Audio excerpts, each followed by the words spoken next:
Hello everybody, my name is Jürgen Moors and welcome to a new episode of Process Mapping. Last week's we've been cross-contaminating process mapping with everything from Web3 and from extended reality. We will continue this for the next couple of episodes. Now, what has become really important for people, for our industry, for our environment in the last couple of years, that's been transparency. People want to have, and governments, regulators, want to have transparency on the logistical chain. Where does something come from? Whether it's food or a certain product. Or on a manufacturing chain. Where and what steps was my car going through? Who were the previous owners? And the same thing, for instance, for your house. Now, today, these are mostly combined in different documents. These documents can get lost. Sometimes they're on paper. They are at different locations. Often, especially when it comes from regulation, it comes from different regulatory bodies. So it's very intransparent where what is, and you have to bring it together. It's a whole hassle when you sell a house, sell a car, whatever. Here, something can happen that we talked about before in the chain gang, namely tokens. And especially one token that is made for transparency and authenticity, and that is the NFT.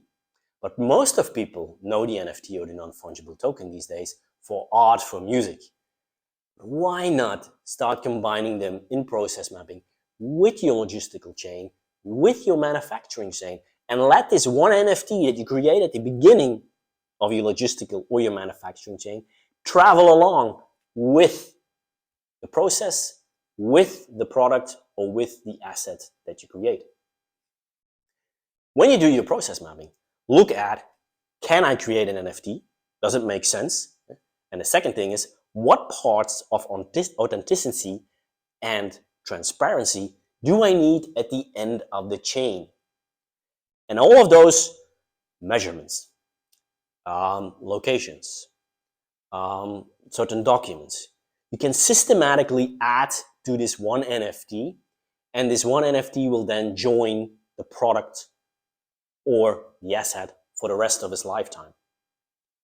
But it gives you also an additional benefit. After a while, when you've created enough of these NFTs, you can start, because they all have the same metrics, the same documents added in it, you can start looking at these NFTs and say, okay, are there NFTs that are way better than others? Meaning, was a certain product made a lot better than it was these days?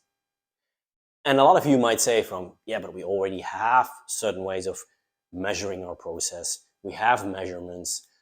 We have, for instance, AI installed to look at it. Yeah, but if you look at an NFT, it's just not one type of measurements, of temperature measurements. No, it collects documents, timestamps, it collects measurements, but all kinds of other things as well. So you get a really broader and bigger picture on your manufacturing and logistical chain.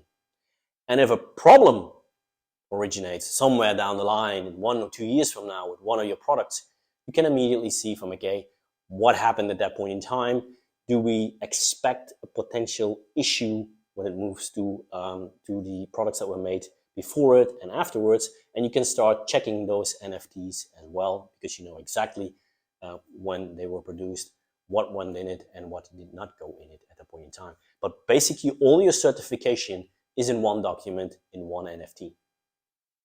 So when you do your next process mapping, look at can I connect an NFT to my product, to my logistical chain? What are some key aspects that I want to bring together there, and start setting up your process mapping and your process in such a way that you are able to create this NFT and make for authenticity and transparency reasons these NFTs and let them join the product through its life cycle. I hope that inspired you a little bit about how you can connect process mapping with tokens, or even more NFTs, the non-fungible tokens. And I hope to see you soon at the next episode of Process Mapping. Bye-bye.